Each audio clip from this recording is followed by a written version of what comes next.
Hello everyone. Welcome to the Model Express channel. Last week, some friends left messages wanting to see a review of the Rose Gundam, so today we're fulfilling that wish. Let's take a look at the KO version HG Rose Gundam brought to you by Yokohama's expert.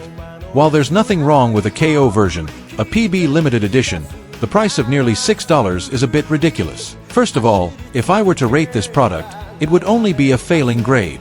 It's not because the quality is terrible, but mainly because of its inexplicably overconfident pricing. Of course, the product itself isn't particularly good either. In today's extremely competitive market, if even the basic assembly of parts isn't handled well, it's bound to struggle to gain player approval. In terms of runners, this product performs reasonably well, especially considering it's an HG grade model. My expectations for parts quality were relatively low. The red parts look acceptable compared to other KO models. The blue and yellow parts are also as expected. The surface texture of the parts isn't particularly glossy, but I didn't really notice the matte finish mentioned in the advertisements. The white parts are very dirty, and I have to mention this specifically. I used two different lighting conditions for the photos, but what annoyed me was that they didn't quite capture the overall look. A few pictures will make it clear. The surface of the white parts looks hazy, and there are small black spots on them. I recommend that those who can afford it should spray a coat of paint themselves. Now let's look at the details of the other parts.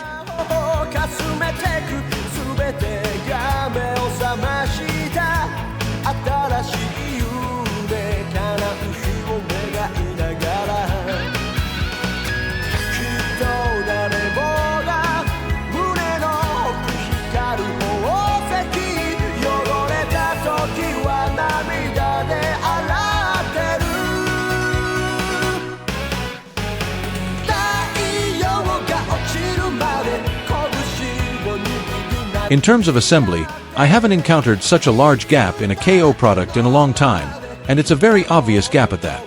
For example, the front and back pieces of the chest armor have a noticeable gap at the top that doesn't fit together. I don't know if it's because the internal parts aren't assembled properly or what, but no matter how hard I try, I can't push them in. Installing the blue part on this leg requires some force, and I'm not sure if I can really press it all the way in. I really tried my best but couldn't get through the gap. Maybe I'm too weak and afraid of damaging the part. The anchor points with locking mechanisms at the shoulder and hip positions are also very difficult to install.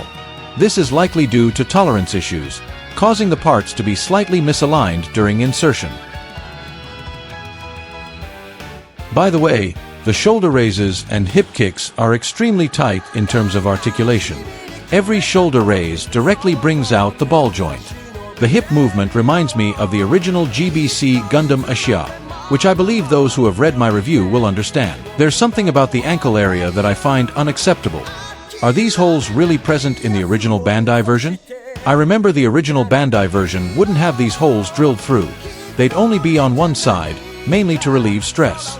But the KO version has them drilled through, which is a bit dangerous during installation.